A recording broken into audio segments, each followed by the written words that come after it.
A day that feels more like mid-November than mid-October. It's for the hardy souls of Iowa, though, at Kinnick Stadium. They fill it up, and they're making noise already because the number 23 team in the country is visiting the Buckeyes of Ohio State against the Iowa Hawkeyes. Welcome to Kinnick Stadium in Iowa City, everybody. I'm Brad Nessler. You know, the last time Iowa was able to beat Ohio State on their home field here, their quarterback, Drew Tate, wasn't born. That's part of the problem for these two teams right now. They got young quarterbacks, a couple of sophomores in Justin Zwick for Ohio State, Drew Tate for Iowa. But the winning streak at home for Iowa is 15 games. So we'll have to see if that comes into play today. And Bob, when you talk about young quarterbacks, you talk about the opposition licking their chops a little bit. We're going to see some defense today. And both of the quarterbacks are struggling. You got outstanding defenses and a lot of good linebackers. A.J. Hawk for Ohio State is a special player. He's a difference maker. He leads the conference in tackles. They get their top cornerback also, Dustin Fox, comes back from a broken forearm. He may be one of the best defensive backs in the conference. And on the other side of things, Kirk Ferentz has a pretty good defense in his own right. A lot of experience on their side of the ball, not only with their linebackers, but starting up front with a guy I love watching to play, and that's Matt Roth. Matt Roth, the defensive end, is a throwback. He's one of the top defensive players in the history of Iowa. He's in the sacks. I think he's third. But the other two are the linebackers, Greenway and Hodge. Hodge last year led the conference in tackles. These three will have a big play in this game. Last year, this game didn't have any offensive touchdowns, so the defenses are going to come into play. And that means special teams will as well. And you know Mike Nugent is one of the best kickers in the country. Keep that in mind. Time to warm up the fans. We'll go down to Lynn Swan on the field. When we come back, then we'll kick it off between the Hawkeyes and the Buckeyes here in Iowa City. First three games compared to the last two, as I said, back-to-back games where he has career highs, even though this is the first year of his career. And it looks like he's going to wing it a lot today, too. Back, dancing around in the pocket. Now has an open man. Great presence in the pocket to still keep his eyes downfield and get a first down throw. Good call. 12-yard pickup. Leave the fullback Mickens in there as a single setback. Fake it to him, and now Tate throws to the end zone. Touchdown, Iowa.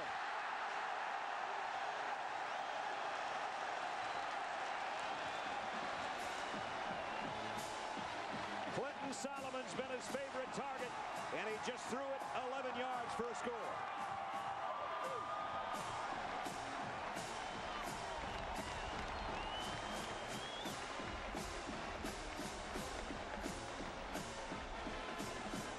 This would be a 45-yard attempt. With the win. Remember, Nate Kading was a sensational kicker last year. This guy's trying to fill his shoes, or his position anyway. Snaps a little wide. The kick on the way, and he got it. That's a big kick there. Yes, it is. Kyle Slicker, the sophomore, with a 45-yard field goal. And Iowa extends its lead with 12 minutes and 50 seconds remaining in the half. Hawkeyes at home, out in front of the Buckeyes, 10-0.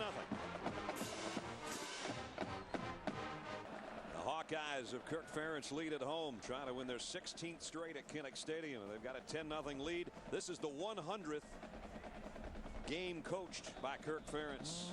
In his 9th season, he was at Maine before being here at Iowa. A third down. See the Iowa staff pretty excited on the sideline. Well, they want to fumble. They thought it might have been a catch and a fumble.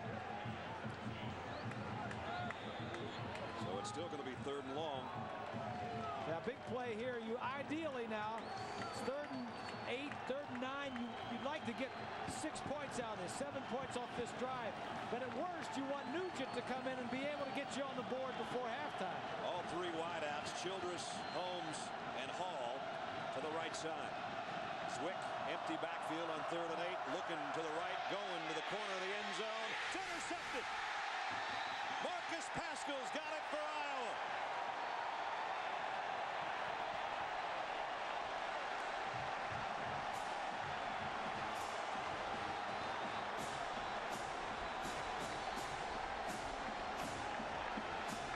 The only problem is a little too much celebration after the interception, I think.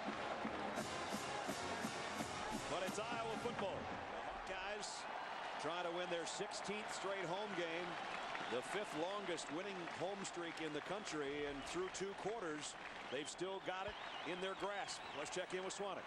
Well, Coach, you've got a 10-0 lead, which is always good going into halftime. Already 2004 has got to be for Iowa the season of the lost tailback. I dare say, with the way you're throwing the ball on offense, that's not going to have an impact on your game plan. Well, we're trying not to think about that part right now. We have to keep playing. Our guys came ready to play today. We played a good first half. A little disappointed we let them drive the field that last series, but we have 30 minutes left. We have to just focus on that. Coach, second half.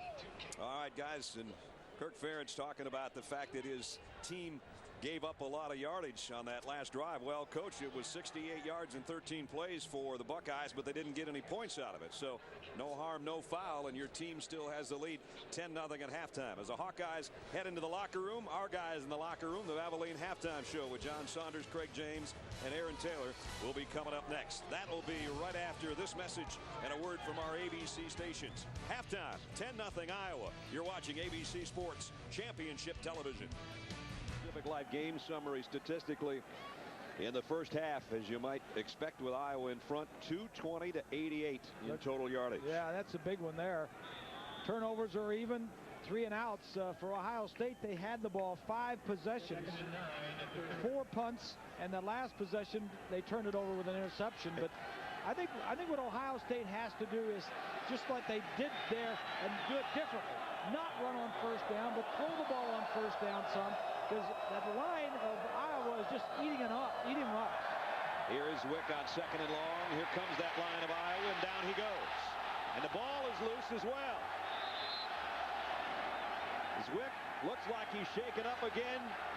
Who's got the football? They still haven't given us a signal. Now they have. It's Iowa.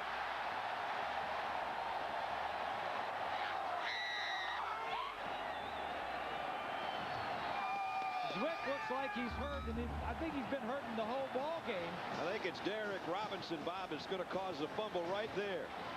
Yeah, he knocks it out there. Whenever you start to scramble, you've got to hold on to the ball. 1st and goal, Iowa. Can they turn the turnover into a touchdown? Hinkle goes way up to the left side, the top of your screen.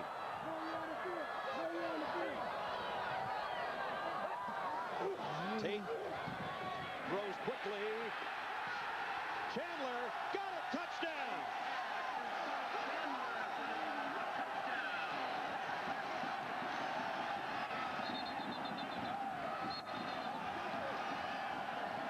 If he wasn't 6'7", it wouldn't be 7, I don't think.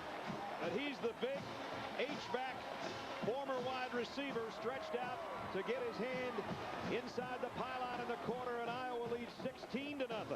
His brother was the quarterback here last year. Chandler, like you said, was a wide receiver, moved to an H-back, tight end, just came across and made the play. Ross hitting the backfield, swarmed under, may have lost a yard. Abdul Hodge, the first man there. Man, has he been around the football a lot today. Abdul Hodge, a junior out of Fort Lauderdale, Florida. 6'2", 232. He's a missile. Stuff like this. And plays like this. He is something else. You can see how he had over 140 tackles last year to lead the Big Ten, an all Big Ten performer. Snapshot of our defensive end, one of 4 kids, 2 brothers and a sister. Megan, he says, she got all the brains in the family. His mom and dad waited until all the kids had grown up before they built a new house because the 3 boys ruined the first one. I like that. I like that. 3rd down and 8. Smith from his own end zone. In trouble, down he goes. And it's Roth again. Roth just pushed him down, much like he pushes down offensive linemen. He doesn't think much of the offensive line. Fat, lazy, disgusting, but I respect them, and great holders. Fat, lazy, and ugly, but I respect him. That's a good line. And great holders. They hold a lot. Play action. Tate wants it all. Going deep's got a man open. Get him. Touchdown.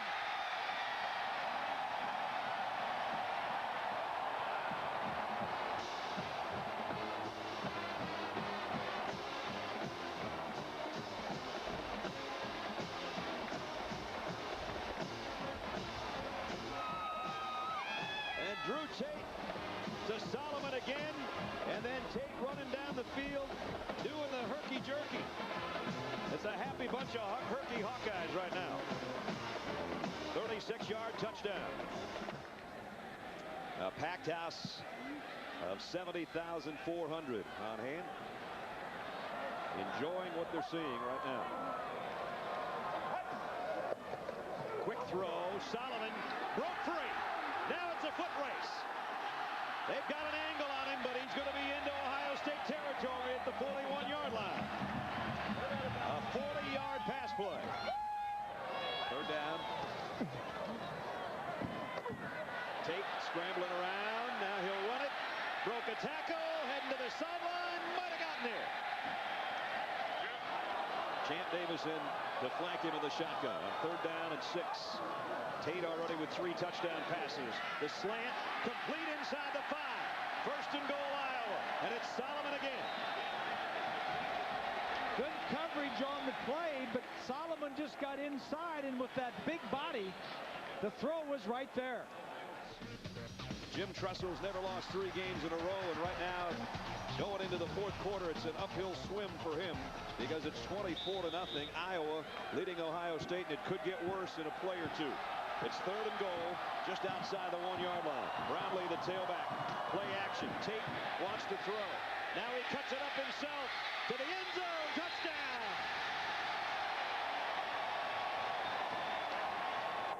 How did he get in the end zone? Did he run over somebody or what? This is a little guy. He ran over Nate Sally for one. Part of it was just his guts. Part of it was a big offensive lineman hoping to move the pile he was in. He happens to be a Buckeye fan. Lydell Ross for a loss of 3. Derek Robinson and Abdul Hodge get him. Championship. They lost, what, 14 guys to the NFL? Hold up. Iowa's got it.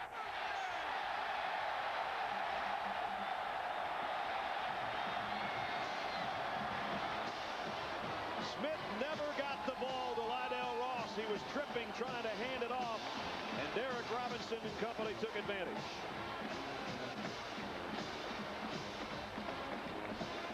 How the mighty have fallen.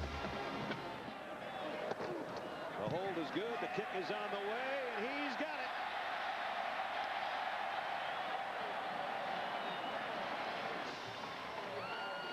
Some big shoes to fill considering the kicker they've had the last few years, but that smile tells the story. He's doing a pretty good job today.